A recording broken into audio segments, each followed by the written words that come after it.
Story 1. The AirTag that wasn't mine. Maya Chen had exactly one rule for surviving her junior year. Never park more than a block from her apartment.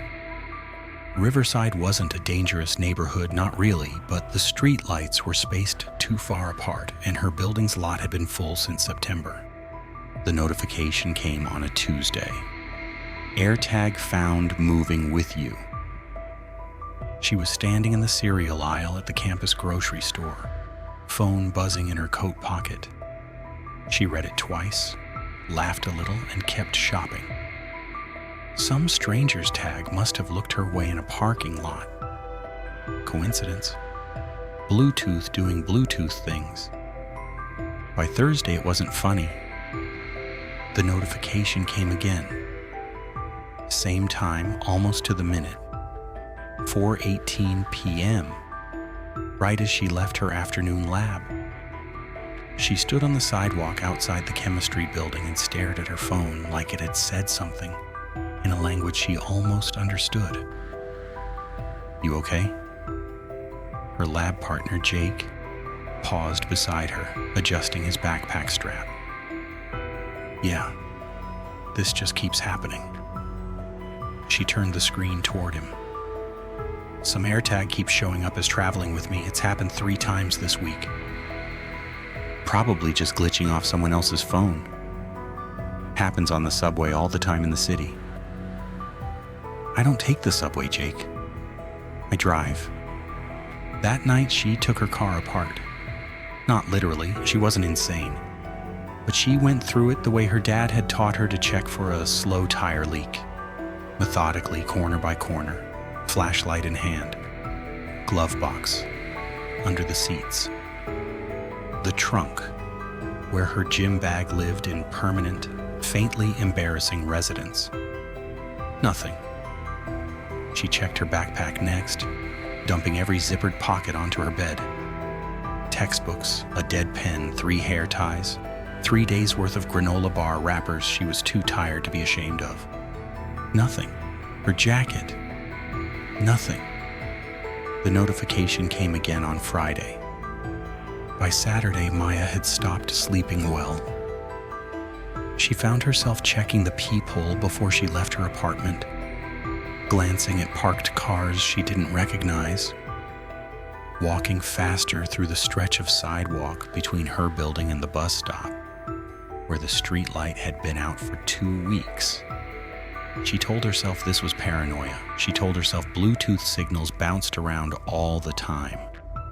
That her phone was probably just malfunctioning, that there was a boring, sensible explanation sitting right in front of her that she was too tired to see. She almost believed it. Sunday night, just past 11, she drove to the Riverside Police Department. Not because anything had happened. Nothing had happened, not in any way she could point to, but because the alternative was another night lying awake, listening to her own building settle and wondering if that creak was the radiator or something else. The officer at the front desk was younger than she expected, with tired eyes and a coffee cup that said, "World's Okayest Cop" in fading letters. His name tag read, Officer Ruiz. "An AirTag notification," he repeated, not unkindly. "Okay, let's take a look at your car." They stood together in the parking lot under a light that actually worked.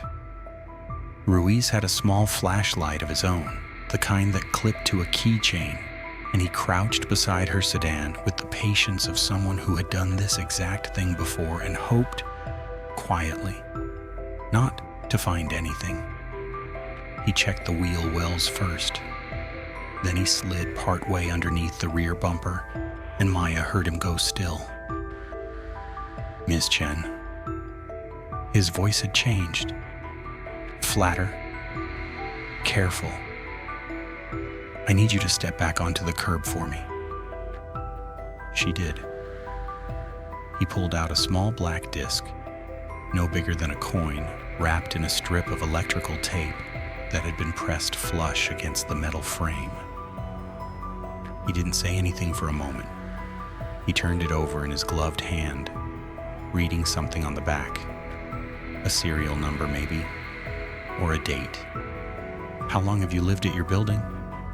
he finally asked. "Since August. Why?" "And you park in the same spot most nights?" "There's only one lot. Everyone parks wherever's open, but..." She stopped. "Yeah, same general area, same 3 or 4 spots, really." Ruiz looked at the tag again, then back at her car, then at the quiet street beyond the parking lot.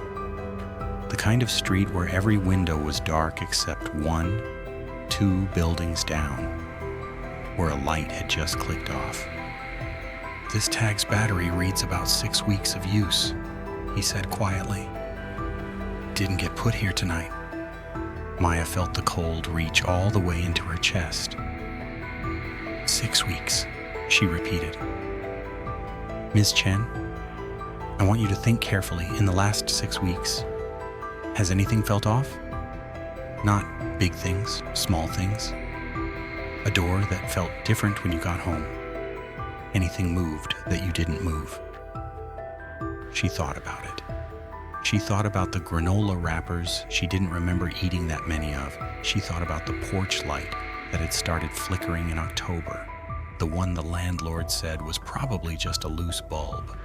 She thought about how the AirTag hadn't been hidden in her bag, or her jacket, or her car's interior, anywhere she'd actually search. It had been bolted to the outside. Somewhere she'd never think to look, because you don't check the underside of your own car unless someone tells you to. Somewhere that only mattered if the person who put it there already knew exactly where her car would be parked, every single night, without fail. "He knows where I live?" she said. It wasn't a question. Ruiz didn't answer right away.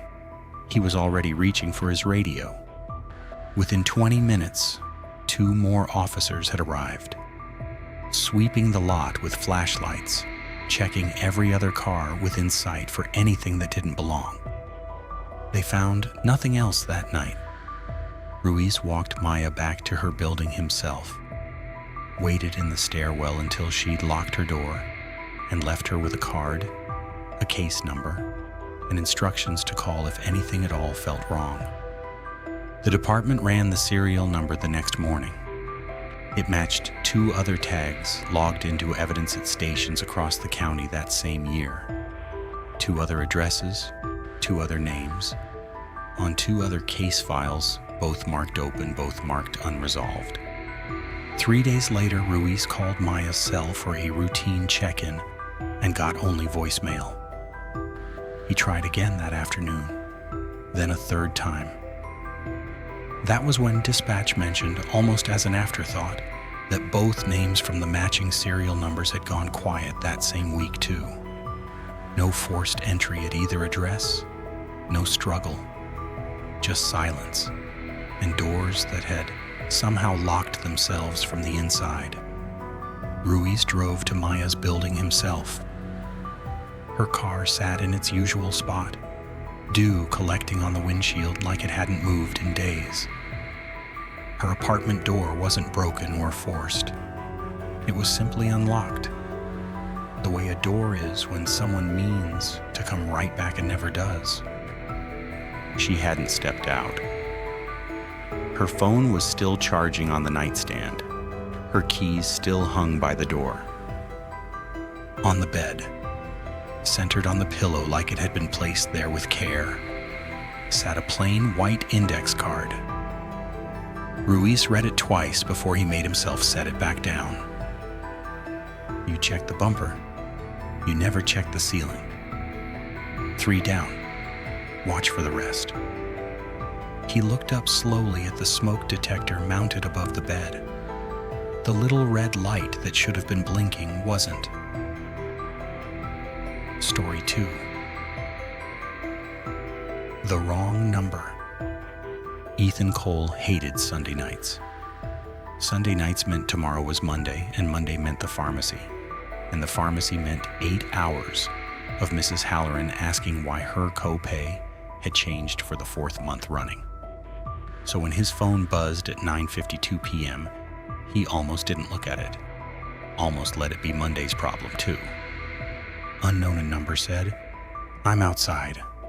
He frowned at it from the couch, the TV throwing blue light across the room. Wrong number. Had to be. He typed back without much thought.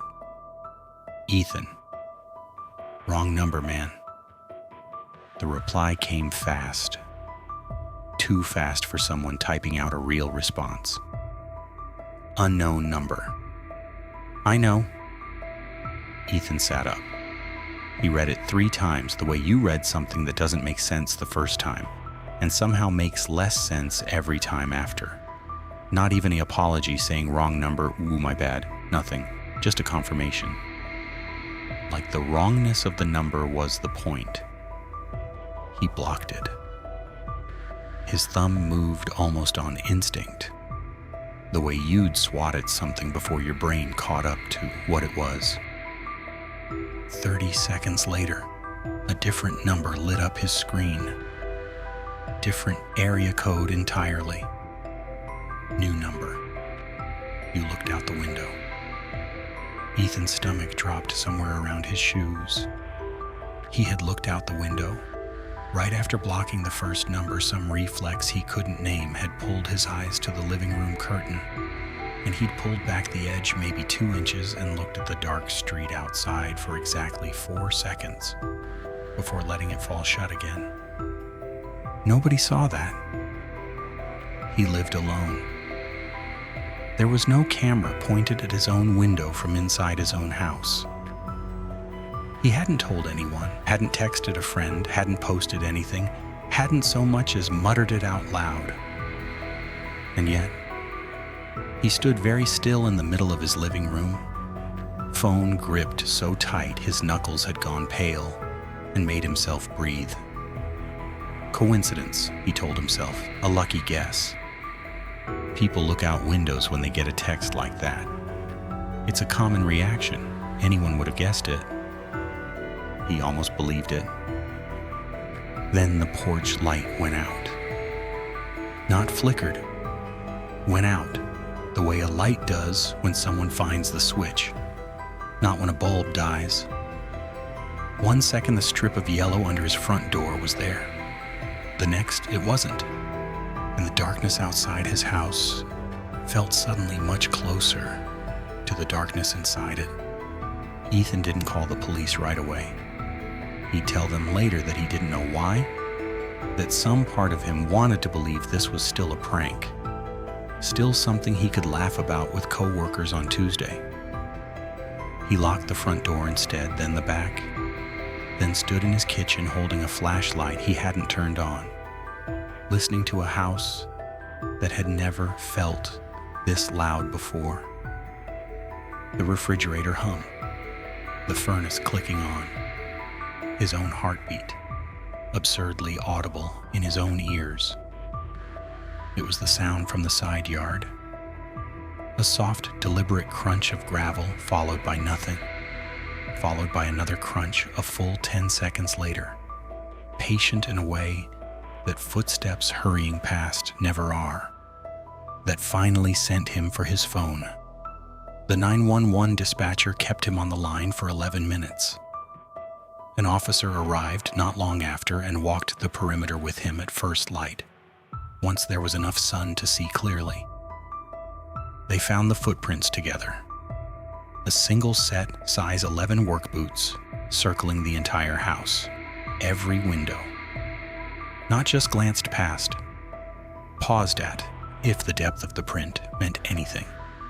Like someone had stood at each one and looked inside. He wasn't trying to get in, the officer said, crouched by the print under Ethan's bedroom window, the one with the gap in the curtains Ethan had never gotten around to fixing. Not last night, anyway. Then what was he doing? The officer stood brushing off his knees and looked back at the house.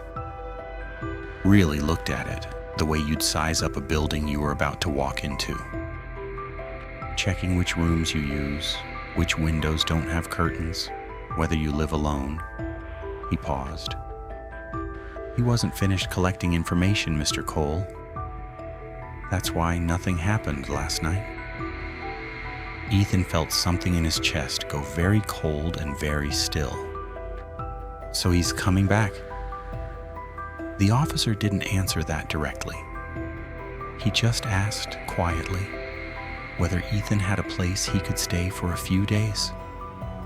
Ethan stayed with a co-worker for 4 nights, blinds taped shut, phone muted, jumping at every text that came through from a number he didn't recognize, which happened more than he wanted to admit.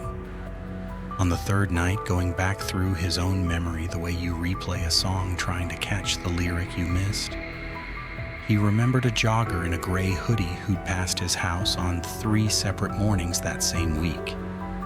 Always at dawn. Always the same unhurried pace. Never once looking his direction.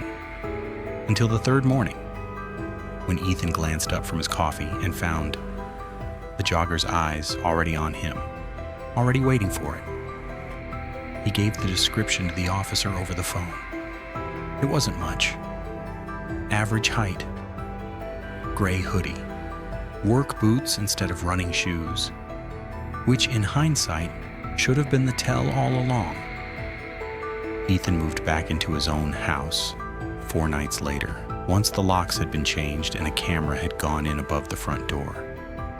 It didn't feel like his house anymore. It felt like a building he was guarding. 3 weeks after that, the camera caught a jogger in a gray hoodie slowing to a walk directly in front of his porch at 5:58 a.m. The first time anyone had come back since. He didn't stop. He didn't even turn his head toward the house. He just raised one hand, palm out like a wave, directly at the lens, and kept walking.